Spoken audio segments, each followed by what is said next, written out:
భవిష్యత్తులో ప్రజల కోసం పనిచేయని వాళ్ళు ఈ మధుర్మధులు ఫ్యాసిస్టులు దేశం గురించి కానీ దేశ నాయకత్వం గురించి కానీ దేశ స్వతంత్రం కోసం పోరాడిన నాయకత్వాన్ని కూడా మీరు అవమానపరిచినట్టయితే తగిన మూల్యం చెల్లించుకోక తప్పదు. అది సమీప భవిష్యత్తులోనే ఉన్నదని సిపిఎం పార్టీని హెచ్చరిస్తాం.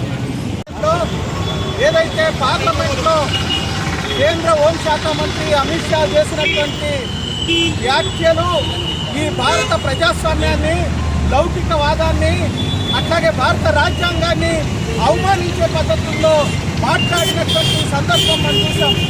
ఏదైతే రాజ్యాంగం కాపాడాలా, అంబేద్కర్ రాసినటువంటి రాజ్యాంగాన్ని పరిరక్షించాలని ప్రజలు అడుగుతూ ఉంటే మీరు అంబేద్కర్ అని స్మరించే బదులు రాముడో దేవుడి పేరు స్మరిస్తే పుణ్యం వస్తుంది అనే పద్ధతుల్లో ఈరోజు ప్రజల మధ్య వైషమ్యాన్ని రెచ్చగొట్టే పద్ధతుల్లో అమిత్ షా వ్యాఖ్య చేయటం అంటే ఈ దేశంలో ఉన్నటువంటి లౌకికవాదాన్ని, ప్రజాస్వామ్యాన్ని, భారత రాజ్యాంగానికి కూర్చుకొచ్చినటువంటి పరిస్థితి వస్తూ ఉన్నది.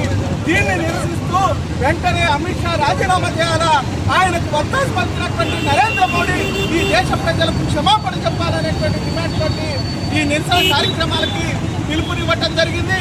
దీనికి హాజరైనటువంటి వివిధ రాజకీయ పార్టీల నాయకులు ముందుగా మాట్లాడతారు. ఇప్పుడు సిపిఐఎంఎల్ మాస్ లైన్ జిల్లా కార్యదర్శి మనువాద హిందుత్వ ఎజెండాను అమలు చేయడానికి పూనుకోవడం తప్ప మరొకటి కాదనేటటువంటి దాన్ని సిపిఎంఎల్ మాస్ లైన్ స్పష్టం చేస్తుంది. మనువాద ఉద్దేశంతో ప్రజల్లో కులాల మధ్య, మతాల మధ్య వైషమ్యాలను పెంచడానికి అమిత్ షా మోడీ సర్కార్ పూనుకుంటుంది.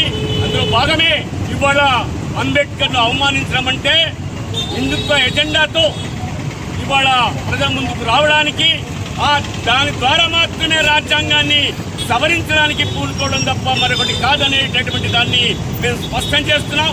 కనుక ఇట్లాంటి వాక్యాలను ప్రజలంతా ముక్త కంఠంతో ఖండించాల్సినటువంటి అవసరం ఉంది.